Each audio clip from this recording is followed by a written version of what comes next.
Hi friends, நம்ம last வீடியோவில் நம்ம பார்த்தது வந்துட்டு ஒரு பேக் போர்ஷன் எப்படி கட் பண்ணி அதை வந்து எப்படி ஸ்டிச் பண்ணுறது அப்படிங்கிறத பார்த்தோம்.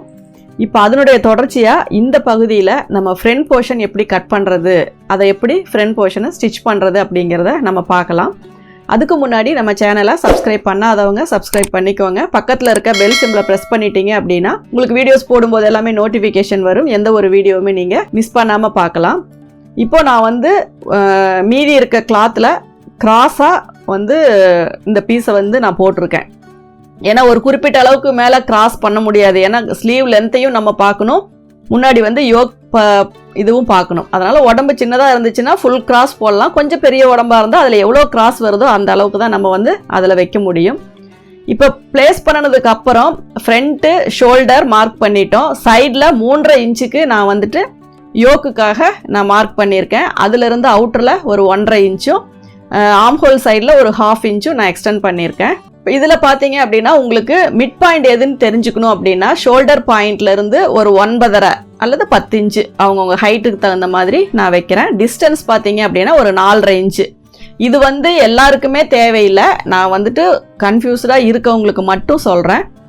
ஃப்ரண்ட் நெக் வந்து 7 எவ்வளோ மெஷர்மெண்ட் எடுக்கிறீங்களோ அதோட ஒரு 1/2 இன்ச்சு சேர்த்திக்கோங்க. நான் 7.5 + 1/2 8 இன்ச்சுக்கு நான் மார்க் பண்ணுறேன். நெக்கு லோவாக போகும்போது ஃப்ரண்ட் ஓப்பன் லென்த் வந்து குறையும். அதனால் மேக்ஸிமம் 2.5 + 1 2 + 1 அந்த மாதிரி தான் வரும். இப்போ இதில் வந்து நான் 2.5 + 1 மார்க் பண்ணுறேன். இதில் நான் மேக்ஸிமம் மார்க்கிங் பண்ணுறது சைட்லையும் 3.5 இன்ச்சு நெக்கினுடைய அளவு, ஃப்ரண்ட் ஓப்பன் லென்த்து, மற்றதெல்லாம் ஷோல்டர், இது எல்லாமே அதில் எப்படி இருக்கோ அதே மாதிரி தான் நான் மார்க் பண்ணியிருக்கேன். இது வரைக்கும் மார்க் பண்ணுறது உங்களுக்கு எல்லாருக்குமே ஈஸியாக தான் இருக்கும். இதுக்கப்புறம் நம்ம கப் ஷேப் மார்க் பண்ணுறது அப்படிங்கிறது தான் உங்களுக்கு வந்து ரொம்ப நிறைய பேருக்கு வந்து ஃப்ரண்ட் போர்ஷன் வந்து கரெக்டாக வரல அப்படிங்கிறது. ஆனால் அது கற்றுக்கிட்டீங்க அப்படின்னா உங்களுக்கு ப்ராப்பராக ஃபிட்டிங் வந்து கரெக்டாக வரும். அதனால் பொறுமையாக நீங்கள் கொஞ்சம் பார்த்து இதில் நான் என்னென்ன மார்க் பண்ணுறேனோ அதை எல்லாமே நீங்கள் அதே மாதிரி உங்கள் மெஷர்மெண்ட்ஸ் வச்சு நீங்கள் மார்க் பண்ணீங்க அப்படின்னா உங்களுக்கு வந்து கப் ஷேப் வந்து பர்ஃபெக்டாக வரும். இது வந்து நெக்கு வைடாக தான் இருக்குது, லோ நெக்கு தான், front and back low neck தான். ஆம் ஹோல் சைடு பார்த்தீங்கன்னா 1/2 இன்ச்சு தள்ளி தான் மார்க் பண்ணுறேன். பேக்கில் வந்து உங்களுக்கு எந்த டவுட்டும் இருக்காது, ஏன்னா அதை கட் பண்ணி ஆல்ரெடி நம்ம ரெடி பண்ணியாச்சு. இப்போ ஃப்ரண்ட் போர்ஷனில் மட்டும்தான் என்னென்ன சேஞ்சஸ் பண்ணணும் அப்படிங்கிறத நான் உங்களுக்கு சொல்கிறேன். இப்போ இது வந்து நான் ஃப்ரண்ட் நெக் வந்து பாக்ஸ் போடுறேன். ஏன்னா பேக் தட் வச்சு என்னென்ன மெஷர்மெண்ட் நம்ம மார்க் பண்ணுமோ அதை மட்டும்தான் பண்ணியிருக்கேன். இப்போ ஃப்ரண்ட் சைடு வந்து நம்ம அது என்னென்ன மறுபடியும் சேஞ்சஸ் பண்ணணுமோ அது எல்லாமே நம்ம பண்ணிக்கலாம். ஒரு 1/2 இன்ச்சு நான் அவுட்டரில் தள்ளி தான் நான் போட்டிருக்கேன்.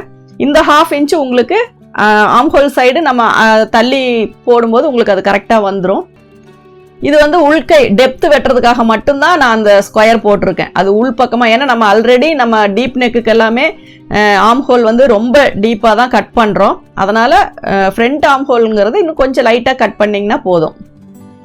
இப்போ நான் ஃப்ரண்ட் வந்து நான் மார்க் பண்ணுறேன். டிஸ்டன்ஸ் பார்த்தீங்கன்னா உங்களுக்கு நான் ஒரு 4.5 இன்ச்சும், லென்த்து பார்த்தீங்க அப்படின்னா உங்களுக்கு ஒரு 10 இன்ச்சும் நான் வைக்கிறேன். இதுதான் வந்து மிட் பாயிண்ட், ஷோல்டர்லேருந்து ஸ்ட்ரெயிட் கீழே கொண்டு வரது.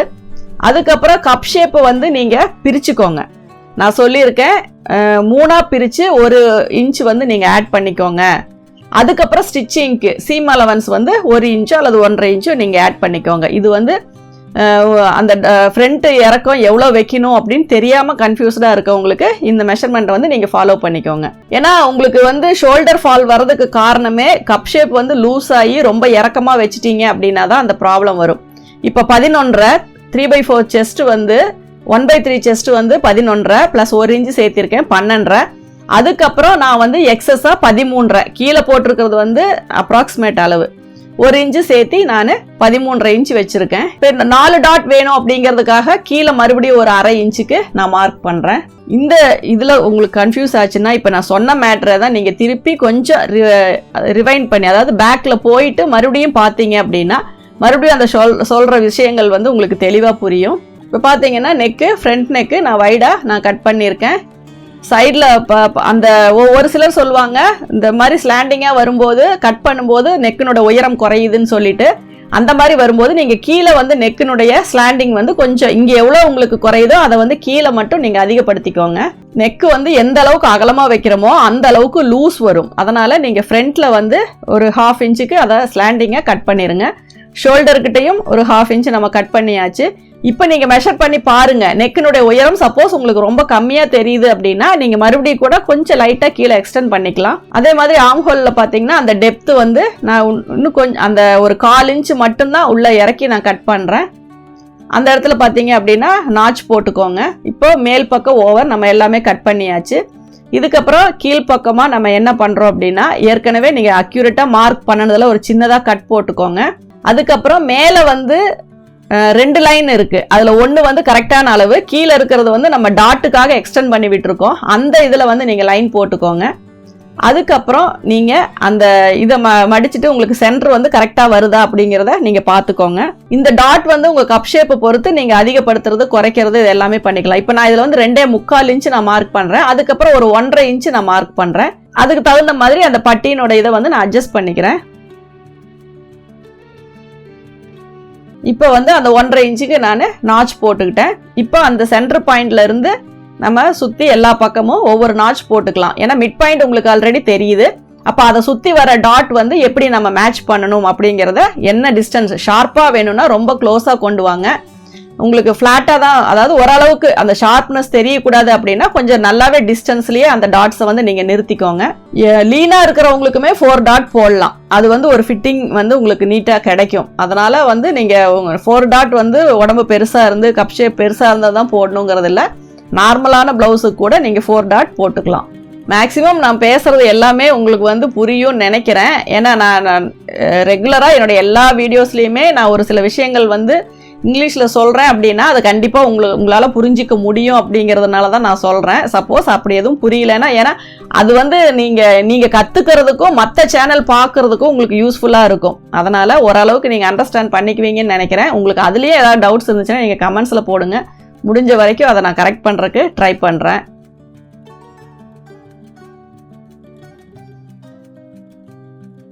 இப்போ வந்து நம்ம ஃப்ரண்ட் போர்ஷன் வந்து எப்படி தைக்கிறது அப்படிங்கிறத நம்ம பார்க்கலாம். ஏன்னா ஃப்ரெண்டு கட் பண்ணியாச்சு. இப்போ அதை வந்து மெயின் கிளாத்தில் வச்சு எப்படி நம்ம ஸ்டிச் பண்ணுறது அப்படிங்கிறத பார்க்கலாம். இதில் வந்துட்டு நம்ம நெக்கை அடித்து திருப்புற மாதிரி இருந்தால் தான் நீங்கள் ரைட் சைடில் வந்து அதை பிளேஸ் பண்ணணும். அதாவது ரைட் சைடு மேலே தான் நீங்கள் அதை வைக்கணும். இப்போ இது வந்துட்டு நம்ம அப்படியே சுற்றி தையல் போடுறோம் அப்படிங்கிறனால நீங்கள் இதை வந்து ராங் சைடு, அதாவது உள்பக்கத்திலேயே நீங்கள் அந்த கிளாத்தை அப்படியே வைக்கலாம். ஏன்னா ஒரு சில நெக்கு வந்து நம்ம அடித்து திருப்புவோம் அப்படிங்கும்போது நீங்கள் அதை மேல் பக்கமாக வச்சு தைக்கலாம். இப்போ இது வந்து நம்ம எக்ஸ்ட்ராவா, அதாவது அதிகப்படியாக ஒரு கழுத்து பீஸ் தான் நம்ம கொடுக்க போகிறோம் அப்படிங்கிறனால இந்த பிசுறு உள்ள பக்கமாகவே நம்ம அந்த லைனிங் கிளாத்தை அப்படியே வச்சு தையல் போட்டுக்கலாம். அந்த தையல் போடும்போது நான் எப்போவுமே சொல்கிற அதே விஷயந்தான், முடிஞ்ச வரைக்கும் அந்த எட்ஜில் போடுங்க. அதுக்குன்னு எட்ஜில் போடுறேன்னு சொல்லிட்டு கீழே இறக்கி ஏற்றாதீங்க, அதுலேயே லூஸ் வந்துடும்.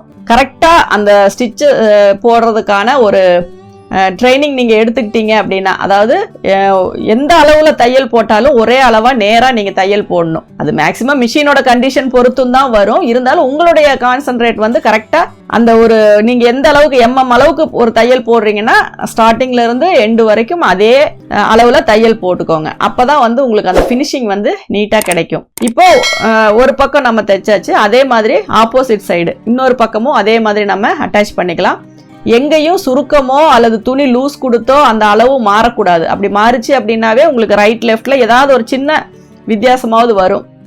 அதனால முடிஞ்ச வரைக்கும் எந்த ஒரு இதுவும் வராமல் கரெக்டாக பார்த்து தைங்க. உங்களுக்கு வந்து கொஞ்சம் மெட்டீரியல் வந்து ரொம்ப வளவலனோ இல்லை வேற ஏதாவது கொஞ்சம் இழுத்துட்டு போகிற மாதிரியோ இருந்துச்சு அப்படின்னா குறுக்க தையல் போடுங்க. அப்படி அது தையல் போட்டாலும் லூஸ் வருது அப்படின்னா குண்டூசி போட்டுக்கோங்க.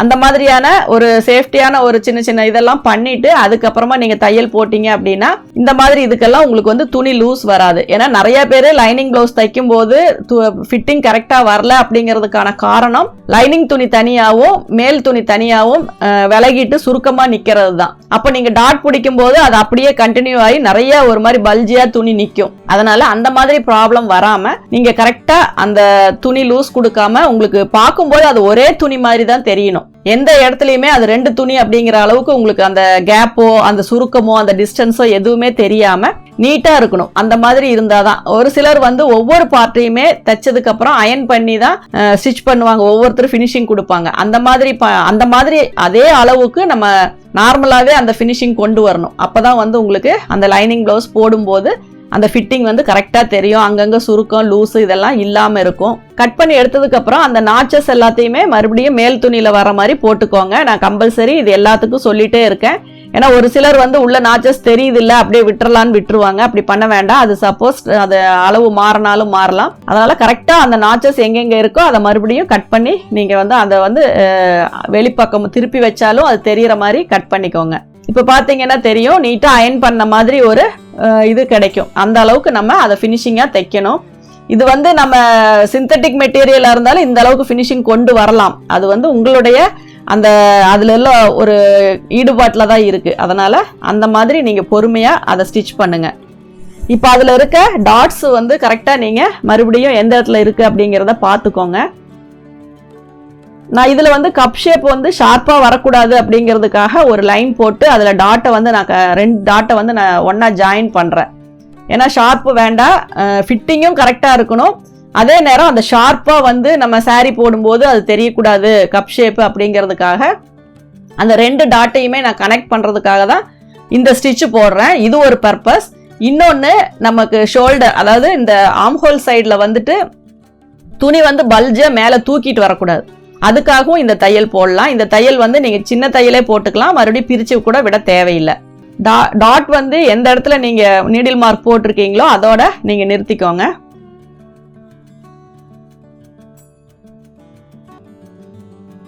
கரெக்டாக அதை ஃபோல்டு பண்ணி இன்னொரு தையல் அது மேலே போட்டுருங்க.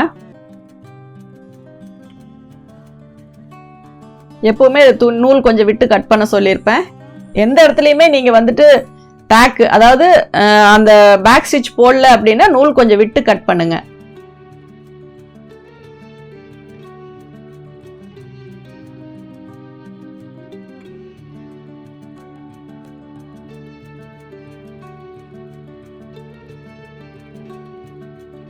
துணி மடிக்கும் போது ஈவனா மடிக்கணும்.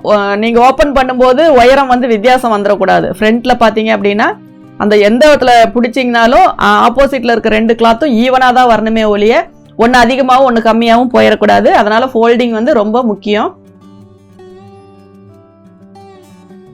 இப்போ இது வந்து சைட் டாட்டு.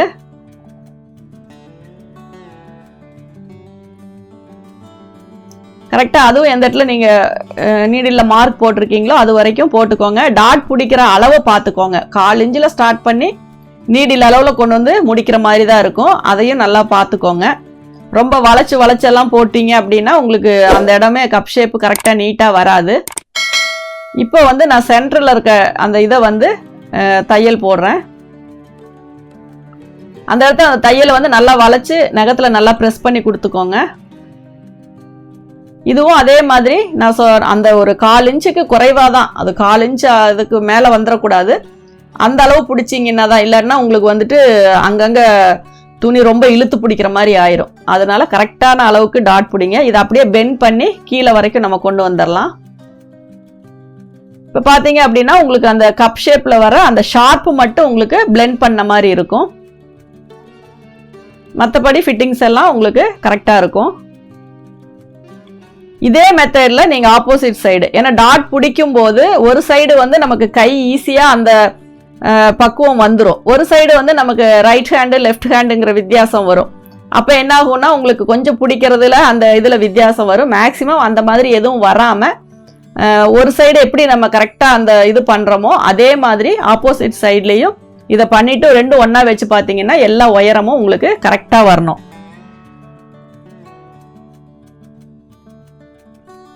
இப்போ இதே மாதிரி ஆப்போசிட் சைட்லேயும் நம்ம டாட் பிடிச்சிக்கலாம்.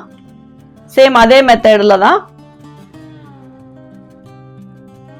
இப்போ பார்த்தீங்க அப்படின்னா ஃப்ரண்ட் போர்ஷன் வந்து நம்ம ரெடி பண்ணியாச்சு. இதுக்கப்புறம் நம்ம வர்றது பட்டி ஸ்லீவ் இந்த மாதிரி ஸ்டெப் பை ஸ்டெப் பார்ப்போம். இதை வந்து நீங்கள் நல்லா புரிஞ்சுக்கோங்க. இதில் என்ன உங்களுக்கு டவுட்னாலும் நீங்கள் கமெண்ட்ஸில் போடுங்க. Thank you viewers.